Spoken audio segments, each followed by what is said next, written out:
নমস্কার বন্ধুরা, আবার একটা নতুন ব্লগে তোমাদের সবাইকে স্বাগত জানাই। আশা করি তোমরা সবাই খুব ভালো আছো।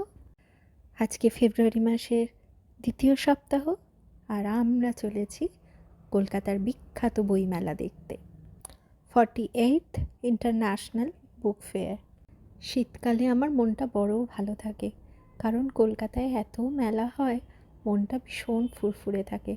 তার মধ্যে আবার বইমেলা মানেই আমার কাছে সর্বশ্রেষ্ঠ মেলা। এখন আর আগের মতন খুব বেশি সময় থাকতে পারি না, কারণ ছোট বাচ্চাটা রয়েছে তো, কিন্তু বেশ 3-4 ঘন্টার সময় এখনও কাটাতে পারি। চলো বন্ধুরা, দেখে নেওয়া যাক আজকের বইমেলাতে আমরা কি কি করলাম, কি কি বই কিনলাম আর কি কি খেলাম। বইমেলায় গিয়ে দেখি চাঁদের হাট বসেছে। মনে আছে বাপিবাবুকে, একেনবাবু সিরিজের বাপিবাবু, তিনি এসেছেন। তাকে ঘিরে সবাই এত ভিড় করেছে, আমি আর ছোট্ট ছেলেটাকে নিয়ে সামনে যাওয়ার সুযোগ পেলাম না। একটু অপেক্ষা করে যখন বুঝলাম যে ভিড় কমবার নয়, তখন অন্য স্টলের উদ্দেশ্যে এগিয়ে চললাম। অনেক হাঁটাহাঁটির পরে খুব খিদে পেয়ে গেল। কি খাওয়া যায়? আমাদের অল টাইম ফেভারিট মোমো।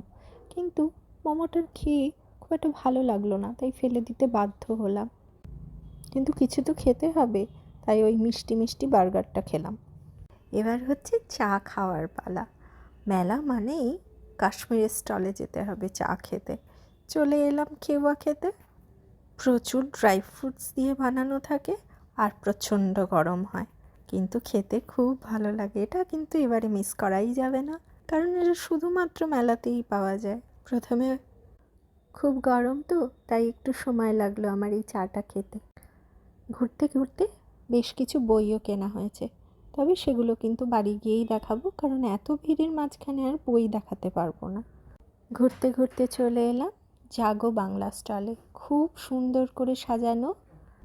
ভেতরে গিয়ে দেখি আমাদের রাজ্যের মুখ্যমন্ত্রীর, মাননীয় মুখ্যমন্ত্রীর অনেক লেখা বই রয়েছে এখানে।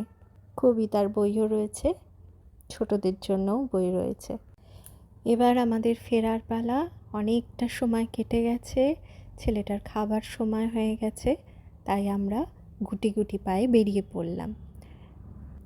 মেন গেটের কাছে এসে দেখি বিখ্যাত সঙ্গীত শিল্পী রূপম, তাকে দেখে প্রচুর ভিড় জমে গেছে। আমরাও দাঁড়িয়ে দেখলাম আর চেষ্টা করলাম একটু ফটো তোলার, তবে ফটো তো সেভাবে তুলতে পারিনি।